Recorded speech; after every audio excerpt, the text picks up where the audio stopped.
패친범 좋아지는 경우 많이 보고요. 림프종은 뭐 워낙 많이 보고요. 또 제일 큰 합병증은 다른 자가 면역 질환이죠. 당연히 좋아지는 경우 많이 봅니다. 근데 힘든 거는 쇼그렌 증후군이 루푸스랑 같이 오는 경우거든요. 쇼그렌 증후군을 제가 요즘 더 환자분들께 자신 있게 말씀드리는 이유가 가장 안전하게 회복된다고 할까요? 그러니까 병원에서 의견이 많이 다른 것 중에 저희는 뭐 이제 항해항체라고 하는 ANA라고 알려진 그 수치가 줄어드는 패턴이 아주 일정한데, 자가면역증을 치료를 해보면 저희가 평균적으로 3개월을 기준으로 ANA 수치가 반씩 줄어드는 거를 치료가 잘 된 분들은 보거든요.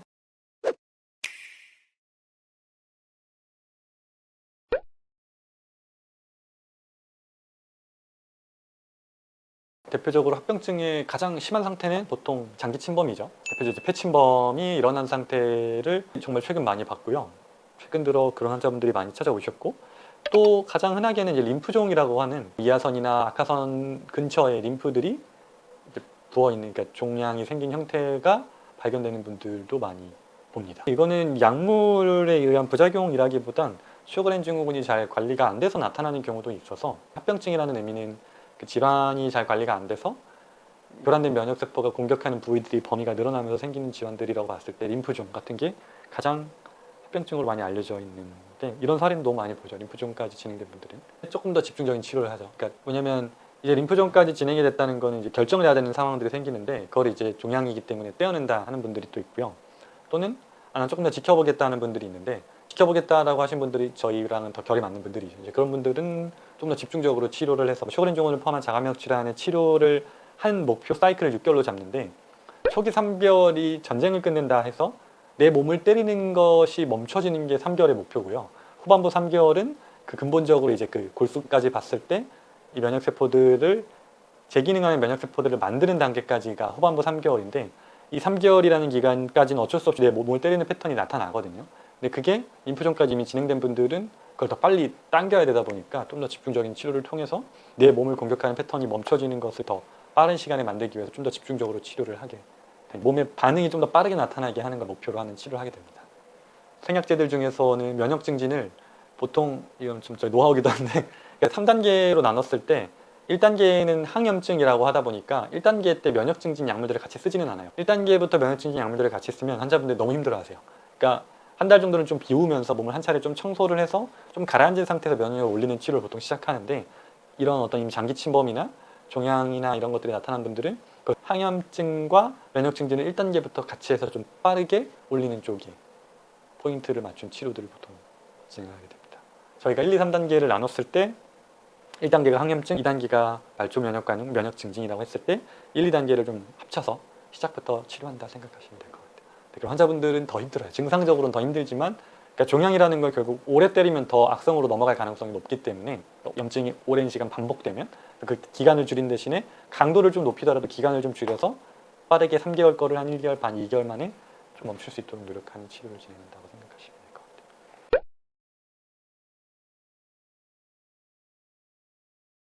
합병증 사례는 패친범 좋아지는 경우 많이 보고요. 림프종은 뭐 워낙 많이 보고요. 또 제일 큰 합병증은 다른 자가 면역 질환이죠. 당연히 좋아지는 경우 많이 봅니다. 근데 힘든 거는 쇼그렌 증후군이 루푸스랑 같이 오는 경우거든요. SSA, SSB가 루푸스에서도 많이 발견하는 항체라서 이 쇼그렌 증후군과 루푸스까지 연결된 있는 나머지 장기 침범이 있는 분들이, 그런 분들이 제일 치료 반응이 늦고 시간이 오래 걸리고 하는 것 같아요. 림프종은 이제 부종이 사라지는 경우를 보기도 하고요. 폐침범이 진행된 분들 중에서는 일단은 멈추는 거는 많이 보게 됩니다. 폐침범 사례가 멈췄다, 엑스레이 소견이나 혈액검사 소견상 섬유화가 진행되는 게 멈췄다라는 사례들은 요즘 놀랍지만 저도 많이 임상에서 지금 보고 있습니다. 근데 진짜 이 패치범 사례가 좀 놀라운 게, 이게 이미 이렇게 진행됐을 때 저희 치료의 방향에서는 면역치제나 스테로이드를 끊어야 되는데, 그 끊는 시점은 이미 침범까지 진행된 분들은 어느 시점일지에 대한 판단이 좀 어려웠는데, 최근 경험들을 해보니까 동일하게 일반적인 쇼그렌 증후군과 동일한 흐름에 맞춰서 끊어갔을 때 패침범이 진행되지 않고 멈추는 것을 많이 봐서 조금 더 자신감을 갖고 치료에 임하고 있는 요즘인 것 같아요. 그래서 최근 사례를 기준으로 보면 10대 남성분 사례인데, 이분이 이제 쇼그렌 증후군 진단 전에, 그러니까 아까 설명드린 것처럼 폐섬유화 소견을 먼저 알게 됐고, 찾아보다 보니 검사들을 쭉 진행하다 보니까 원인을 찾는 과정에서 쇼그렌 항체, 우리가 이제 SSA, SSB라고 하는 항체가 두 가지가 다 양성이 나와서 이건 쇼그렌 증후군으로 인한 간지성 폐질환, 그러니까 폐섬유화다라고 진단을 받고 병원에서는 근데 이제 고령이시기도 했고 강하게 쓸만한 약물들이 없었어요. 왜냐면 약물 부작용 위험이 더 컸다 보니까. 그런 환자분이 이제 오셨었는데 치료를 진행하는 과정에서 6개월 정도 치료를 해보니 SSA, SSB 항체 중에 하나, 이제 B 항체, SSB가 음성으로 전환이 됐고 SSA 항체는 정량 검사 기준으로는 한 10분의 1 정도 수치는 줄었는데 첫날 첫 검사 수치가 워낙 아직 높았었기 때문에 아직은 양성 수준에 머물고 있지만 수치가 한 10분의 1 정도는 많이 줄었다고 볼 수 있는 수치 감소를 좀 보고 정량 검사상의 수치 감소를 보고 SSB는 음성으로 전환이 돼서 이제 자가 면역성 기전이 많이 회복됐다라고 보이는 상태에서 폐 소견에서는 엑스레이상 염증이 많이 감소했고요. 또 간질성 폐질환의 경과를 관찰하는 혈액 검사 중에 하나로 이제 KL6이라고 알려진 어떤 수치가 하나 있는데 그 수치에서 호전을 좀 본 한 100 이상 감소를 했던 경험을 봅니다. 근데 그분은 아직 이제 시작이라서 완치라고 보기는 어렵고요. 어쨌든 중요한 건 자가항체 중에 하나가 음성으로 돌아왔고 나머지 항체도 수치가 많이 줄어서 다음 6개월 정도에는 정상으로 돌아올 걸 기대하고 있고요. 그렇게 됐을 때는 이제 자가 면역성 기전은 완전히 해소됐고 그게 폐를 공격하는 원인이었기 때문에 폐를 공격하는 원인이 사라져서 폐 섬유는 더 이상 진행되지 않고 일부 회복되고 있는 사례라고 보면 될 것 같습니다. 그런 경우도 보고 쇼그렌 증후군을 제가 요즘 더 환자분들께 자신 있게 말씀드리는 이유가 가장 안전하게 회복된다고 할까요?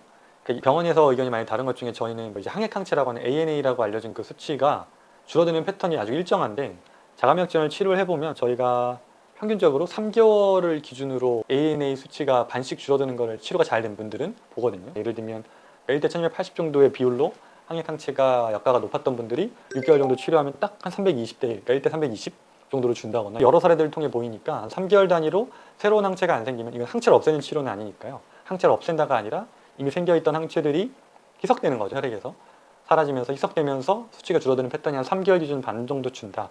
대략 기간을 예측해 본다면 1280이라고 한다면 반 주면 640, 또 반이 주면 320이니까 또 반이 주면 160, 또 반이 주면 80, 또 반이 주면 40이니까 1대 40까지를 정상으로 보거든요. 그러니까 1280이라고 하면 한 1년 반 정도면 치료된다.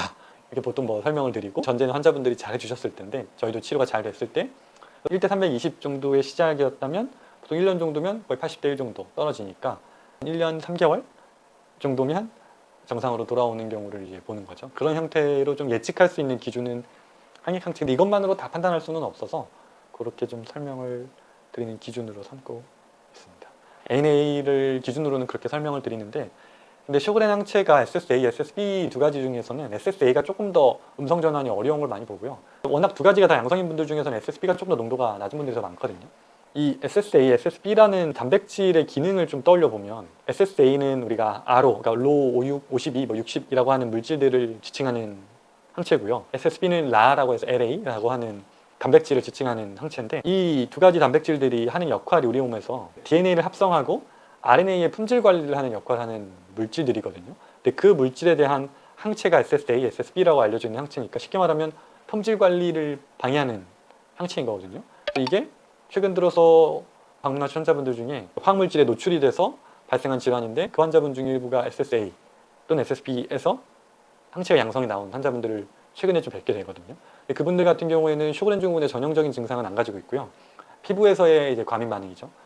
그런 형태만 가지고 계신 상태인데 그런 항체가 양성이 나온 분들을 최근에 좀 그런 사례들을 봤는데 그걸 보면서 느끼는 건 SSA, SSB 같은 자가 항체들이 꼭 쇼그렌 증후군과만 연결되는 건 아니고 그러니까 쇼그렌 증후군의 전형적인 건조감 증상뿐만 아니라 다양한 자가 면역 질환들의 시작으로도 볼 수 있겠구나. 그런 수치들의 의미를 좀 많이 고민하게 되는 것 같아요, 요즘.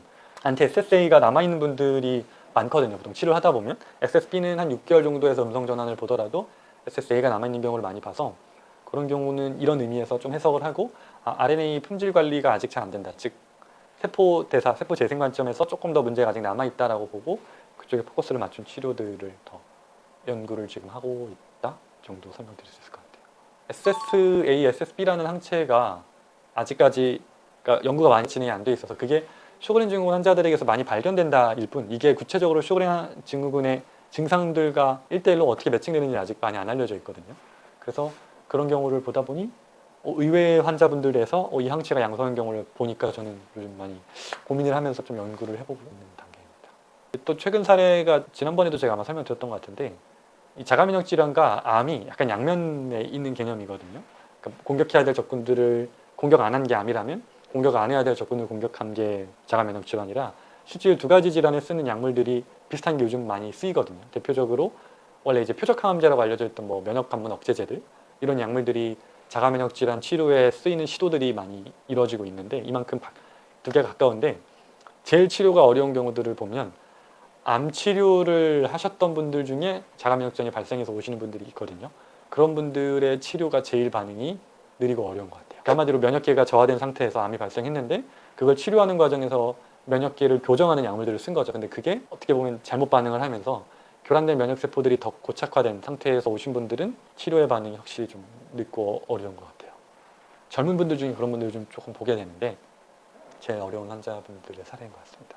40대, 30대 여성분들 중에 그런 사례를 좀 많지는 않아요. 근데 요즘 보네요. 암 치료 후에 암은 나았어요. 이제 암 치료는 다 완료가 됐고 했는데 이제 저는 환자분들의 히스토리를 쭉 들어봤을 때 암 치료 경험이 이 나이에 왜 있으시지 해서 보면 뭐 예를 들면 유방암 치료 후에 발생했다거나 또 다른 뭐 인두암, 비인두암 같은 치료 후에 발생했다거나 이러면 저는 그쪽에 조금 더 원인을 추정을 하는 거죠. 병원에서는 이것 때문에 생겼다고 하지는 않습니다. 그렇지만 면역계 흐름을 생각해 보면 가능성은 저는 그쪽에 높지 않을까 보고 있습니다.